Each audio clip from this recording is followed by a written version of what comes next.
Okay, yes, it's being recorded. Great, wonderful. Okay. Hello, everybody. Um, First of all, sorry if I'm looking over this direction. This is where my screen that I'm presenting is, and it's a little bit of a launch control over here with everything going on. I'm here for my second one of these Ember Europe Vite updates. Hopefully it'll be a bit quick. I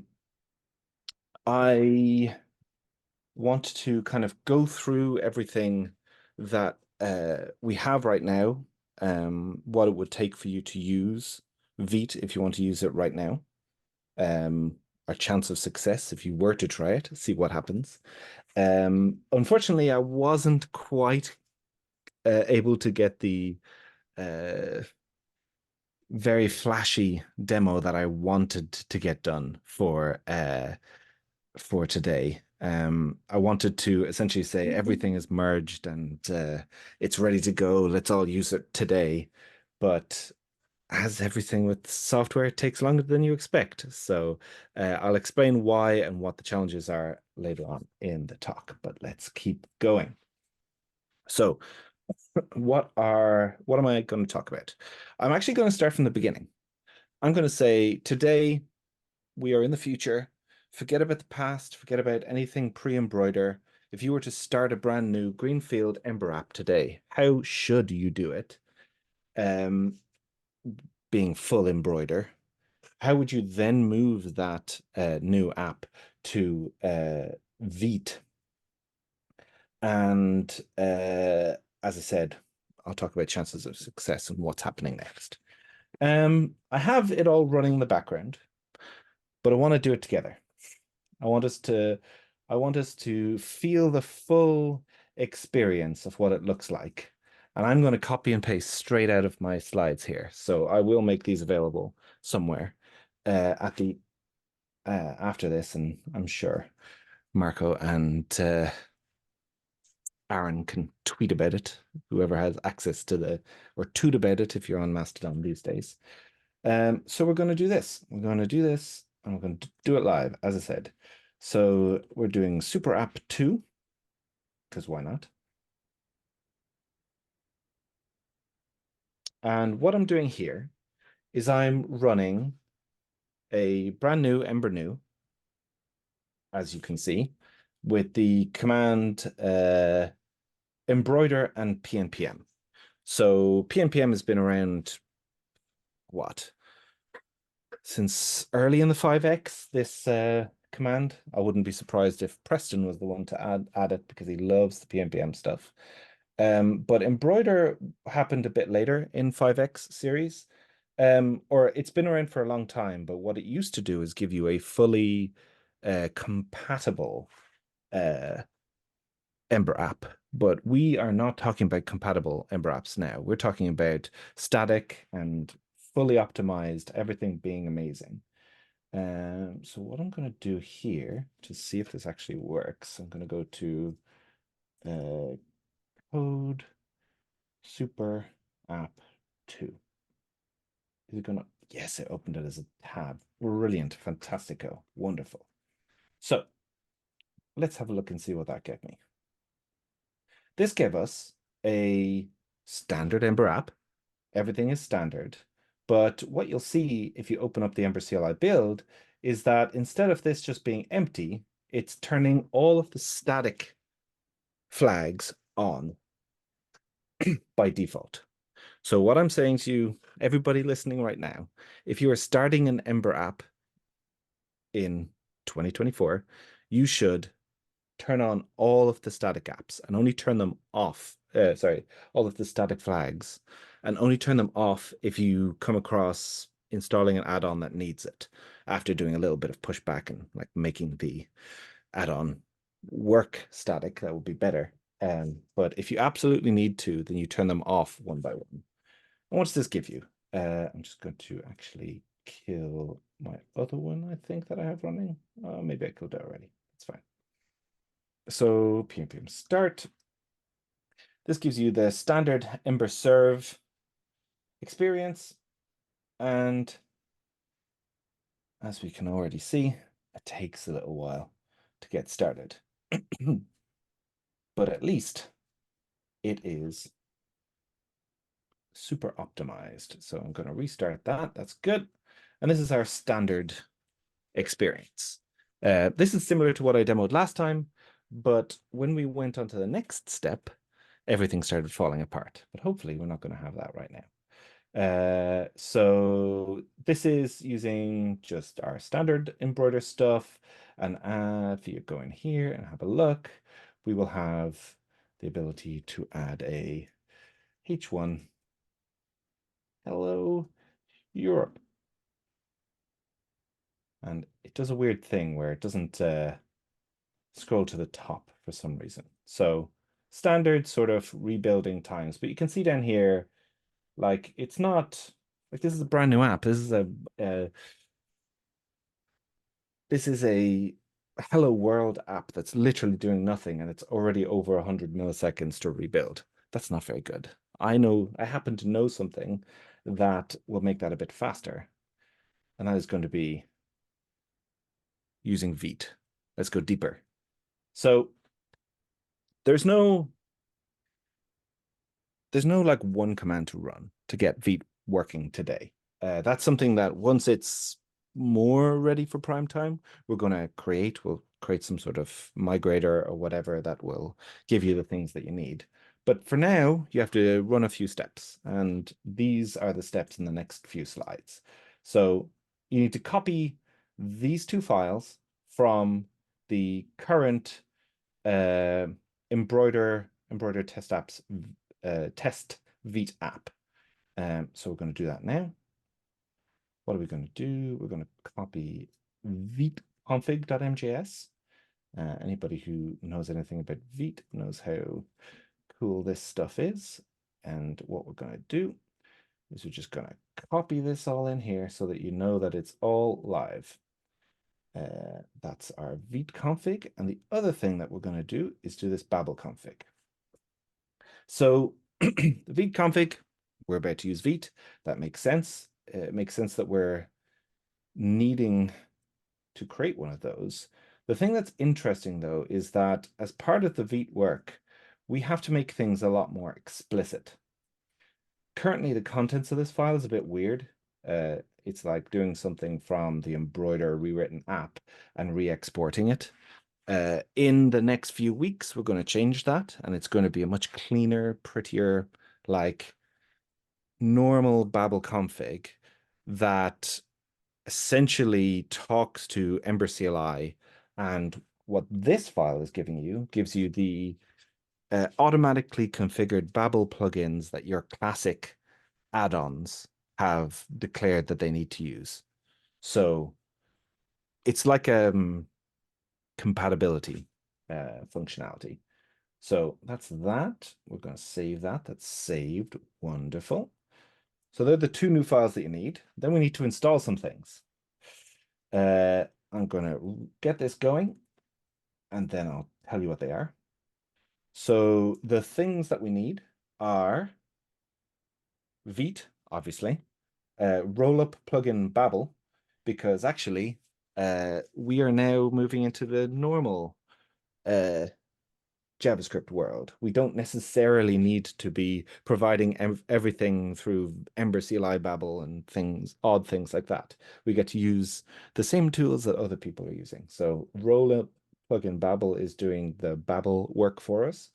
And then what you need to do for the actual embroider stuff is you need to install the unstable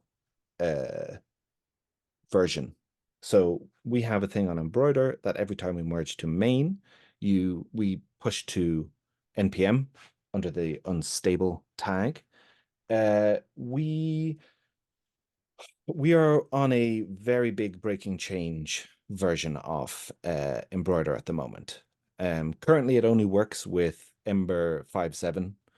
It only works if you make the changes that we're making here, like by adding a Vite config and Babel config and all these sorts of things. Before we actually make it stable, we're going to make it much easier to use for people and give a much more declared upgrade path, and hopefully make it work all the way back to Ember 3.28 as well. But there's work to be done there. So that's that step. We need to uninstall some things. So we need to, we're not using Webpack anymore. So we need to uninstall Webpack. Once that's done, I'll do the other thing. Unfortunately, Ember Data is not giving us the best of times at the moment in the Embroider world. Chris has been doing a lot of awesome work recently to change the build deployment stuff and to like get backwards compatibility on this long-term release. But we have had a few cases of Embroider releases breaking Ember Data and Ember Data releases breaking Embroider. So we are chatting about a plan to get Ember Data fully released as a V2 add-on, which will solve everybody's problems. There's still some work to do there to get that to work, but until then, you can't use this version of Ember Data with Vite. You can use 5.3.0, I think, works. So you'll have to pin that if you are depending on Ember Data. Next step is in our Ember CLI build. We've just uninstalled Webpack, so we can't use that. We need to, in my slide here, we need to delete the require, and we need to pass null to the second parameter of the compat build. I'll go into what that's doing in a little minute, but essentially this is saying we don't want our compat build to do the Webpack or the Vite work. We want that to happen as a different step, a different process. I always hate these sorts of APIs where you have to pass a null and then something afterwards. And also, if we're in the Vite world, this is a lot of static. We should make these things the default. So recently, we added a new API to Embroider Compat, which is just pre-build, that you just pass your app and all of the settings that we just saw a second ago, they're the default settings. So if you want to turn them off, you pass in a object that says static, what is it? Components, false. That would be inverting the default. We're not going to do that because we want static everything and Vite all the way. And that's it. PNPM Vite, please work. I desperately hope that this works. I did test it just before the call. I'm not having this happen a second time in a row. Don't need that anymore. Boom. It's working. So even this demo didn't work last time.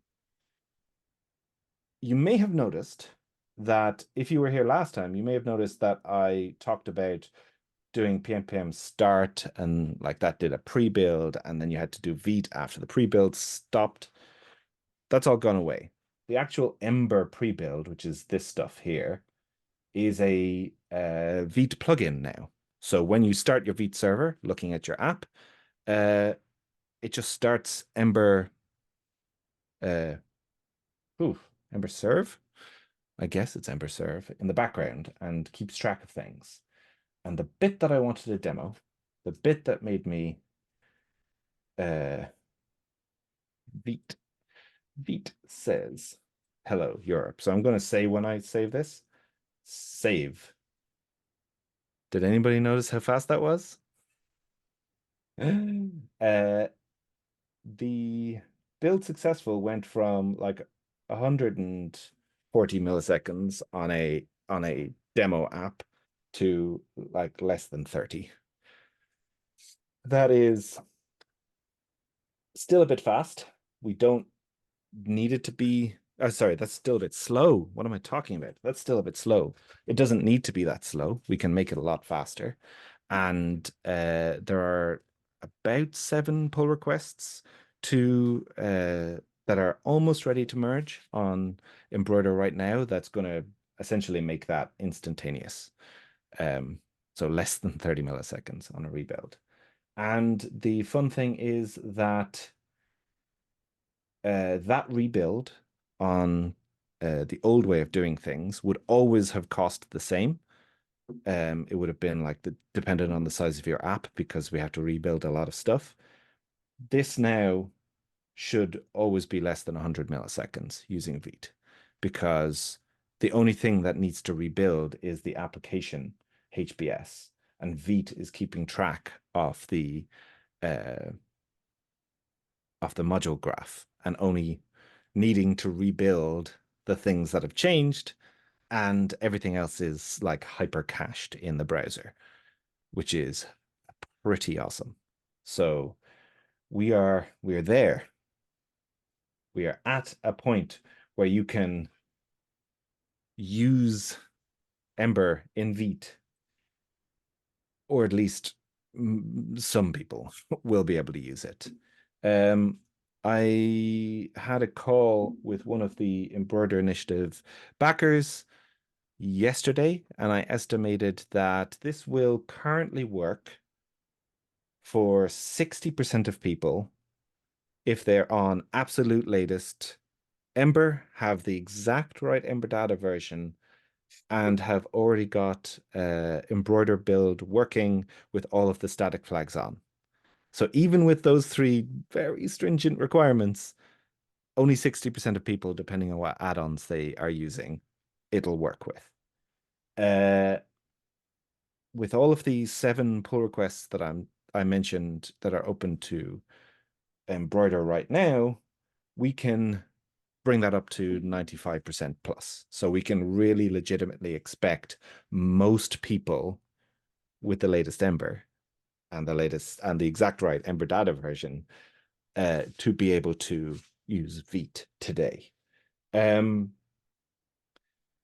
what does that look like? What do we need to get over the line to actually finish that? So the thing that I was hoping to have merged before today was this pull request. So this is use Vite for all tests. This actually changes all of the CI in Embroider to use Vite first. It is Vite forward, like pretty awesome. There's a lot of little changes that needed to happen. But like considering the impact of the change, like that's not so bad. Like it's just 1,000 lines that were tweaked slightly, and we're down to 7 failing tests, which is actually only 4 failing tests because we run them once in Linux, once in Windows, and we skip one in Windows. So there are 4 failing tests that are almost ready, and we're going to be able to merge this, use Vite for all tests. That's exciting for us because we have 1, 2, 3, 4, 5. Ooh, actually, I was going to say 6 pull requests from Marine, my colleague here at Mainmatter, who is on the Embroider Initiative working with me. Um, 5 of these pull requests are blocked on that use Vite for tests PR. The top one there actually could be merged today if we wanted to. But what do these things mean? Why are we even doing this work? Essentially, when you look at a build of Vite, you'll see that we point the root of the Vite build at this Embroider rewritten app. And this is part of a source of why things are a teeny bit slow. And it's also part of why Vite can sometimes get a bit confused. And this is why it's only 60% of people, depending on your add-ons, it'll work for you. We shouldn't be rewriting the contents of your app. But for a few Emberisms, we need to. And this is what the pre-build, this stuff here that I was telling you about, this is what it's doing. It takes your app, changes things so that emborisms will work and then emits it in this location while you're building. What all of these pull requests are doing is taking out each one of those emborisms one by one and making them Vite plugins, either virtualizing them directly in Embroider or making them Vite plugins in various ways. So, for example, like vendor CSS is a combination of all of the vendored CSS from your add-ons. Well, that's a concern of Embroider, and it can be virtualized and it can be cached a lot better than it currently is being cached with a rewritten app. So once we get that merged, things are going to be super quick in that regard. Also, this is another one that we all are used to. Content for, we've got content for head, content for body, body footer, and all this sort of stuff in our index HTML. Little did we know that actually you could have random add-ons putting random things in there, and we need to support that, or at least have a way to tell people, oh, by the way, if you're doing strange stuff with the content for implementation, it's not going to work in the future. So, be explicit about it or whatever. So anyway, to this stuff, once it's all merged, plus the last one here, which is not from Marine, but from me instead, this is virtualizing the actual app and entry point. Once we merge all of those, then we can delete essentially what's called stage 2, which is the rewriting of your app. You can point Vite directly at the code that you have in your repo, and we'll shave another 15 milliseconds or maybe 20 milliseconds off that 30 millisecond rebuild time. So it'll literally be 10 times faster rebuilding for most people once we do that, which is pretty awesome. And I think that is it. There's a bit of a whirlwind. I wanted to keep it small as well because I didn't want to do a major demo that failed. I wanted to actually show it working. If anybody wants to try it, like I said, I'll make these slides available. Always happy to chat to people on Discord about this stuff, or you can ping me on Mastodon. Or if anybody has any questions now, fire away.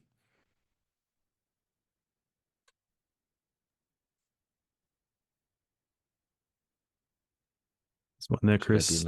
Does this do module replacement? Module replacement? What do you mean by module replacement? Hot module replacement. So that's a good question. Everything that we are writing is trying to take into account that we will want to have hot module replacement, but generally you need to do a little bit of extra work in the framework to be able to implement that.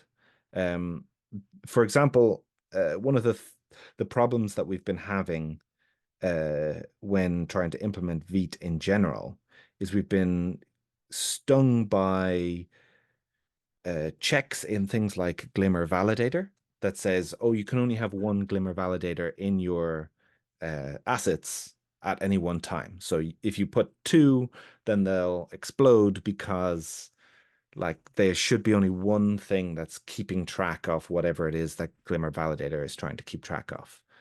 That same concern will apply to Glimmer Validator when you like reload pieces of your modules. You need to make sure that framework code is able to like take over from a state that may be in the globals or something like that, and like pick up where the previous version left off. The likelihood is that you're probably not going to have to reload Glimmer Validator all that often, but it's the same sort of concerns that you will need to solve at a framework level. So we don't get it for free, but it's not impossible. Let's put it that way.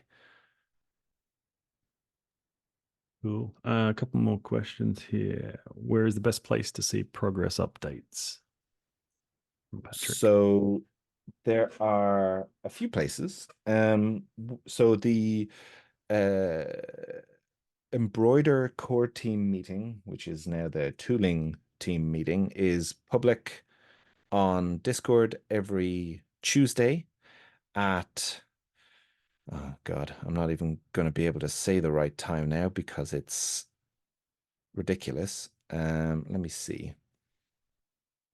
I'm going to say 5 p.m. Central European time, but that's only true in 2 weeks when our time zones get back into sync with the daylight savings time.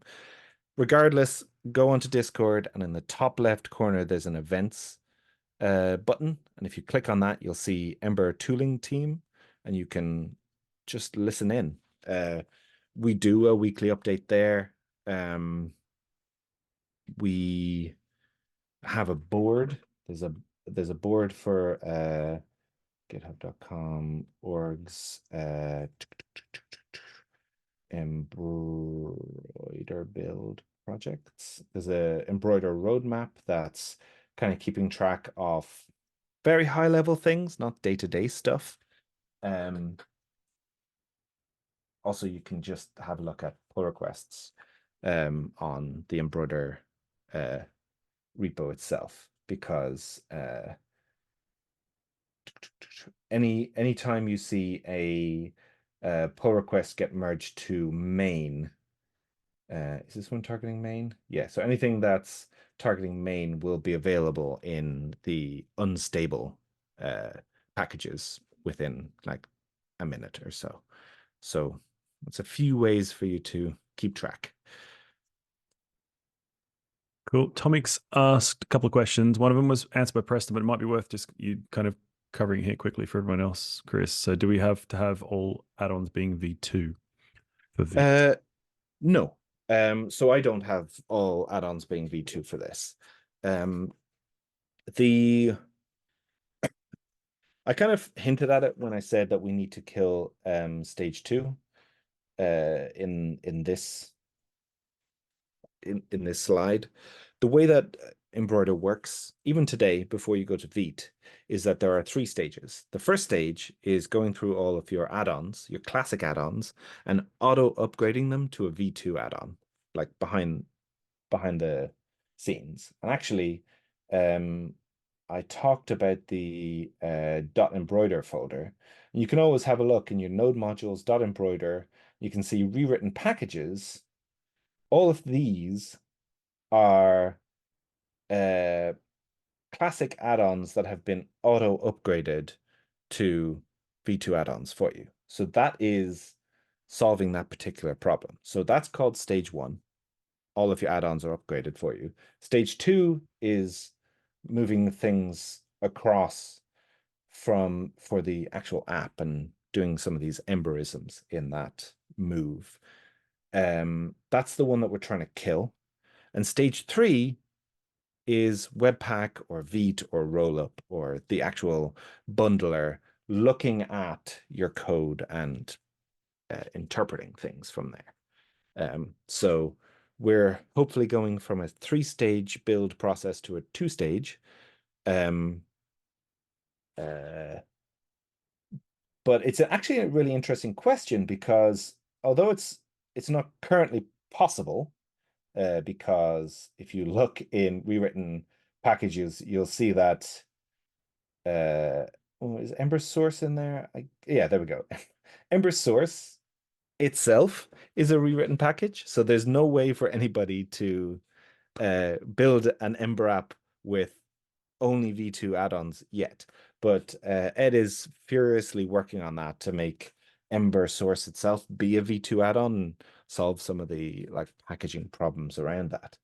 But if you do find yourself in a position where you don't have any classic add-ons, there's a whole bunch of emberisms that can go away. So like this actual compat pre-build is a plugin that we pass to Vite That's the thing that's doing the Ember serve in the background to do the stage 1 and stage 2 right now.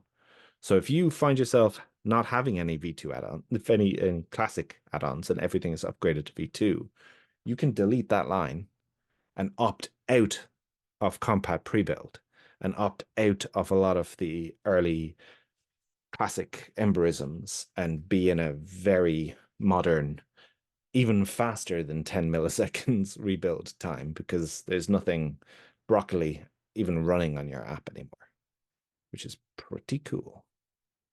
Hope that Awesome. answers the question. Yeah, and I think you answered the next one from David. He said, "Will the virtualization changes and removal of step 2 also work for apps using Embroider with Webpack?" Which I think you kind of touched on there. Yes, so the plan, quote unquote the plan, I should have a TM beside that. Um, the plan is that we are not going to support the Compat pre-build doing Webpack for you because that's caused us to let's backed us into a bit of a corner with the Ember building situation. Like for example, Webpack dev server has a whole bunch of optimizations that we are opting out of in our Ember build because there's no way for us to cache any of the module graph. Um, so instead of there being a at Embroider Webpack thing that's passed to Ember CLI, we're going to have the exact same implementation for Vite, where we point Vite at your code and we write a plugin for Vite that turns Emberisms into real JavaScript or real web development stuff. We're going to do the same thing for Webpack. So you're not going to call Ember serve, you're going to call Webpack. In fact, I have no idea what Webpack command it is because I've never run the Webpack dev server. It's always been through Ember serve. But yeah, you run the Webpack dev server and it will be in charge of file watching, of like keeping track of things, of caching, etc. And even if you don't have the ability to move up to Vite, you'll still see a massive performance improvement just going to the Webpack dev server because of those optimizations that we have had to opt out of for the like since we've begun doing embroider stuff. Awesome. Can't wait. And one more question from Tomic. There is the initial build slower or faster. So rebuilds look impressive, but can we expect faster production builds in CI? Let's see. Vite build. Oh, I need to do PNPM Vite build. So the interesting thing about oh, that's interesting. The interesting thing about Vite build is that it's not using anything off Vite. It's just rollup. Because Vite is like rollup with a few extra steps. So if you expect rollup to be fast, then it that is the thing that's going to be uh, in charge of a production build. There's actually a slightly hidden question in there that's really annoying that I have to bring this up, but it it is the truth. Vite has like 4 different build modes. One of them I just displayed the actual uh like normal Vite build, which does a roll-up build. But when you do Vite server, it has to do an optimization build first. So it has to go through all of your dependencies and optimize them essentially. Um, right now that's a bit slow. Uh, so there is a little bit of a hit on the actual performance of that initial build, but once we virtualize everything, um, that's going to get a lot faster. Uh, so we're the plan that I have described will make that even faster as well. But it's one of those things where it shouldn't be like noticeably slower than what we are right now, but we're going to make even the initial build faster once all of the open pull requests are merged. So like there's no downside to any of this. It's really nothing but upside, which is pretty cool.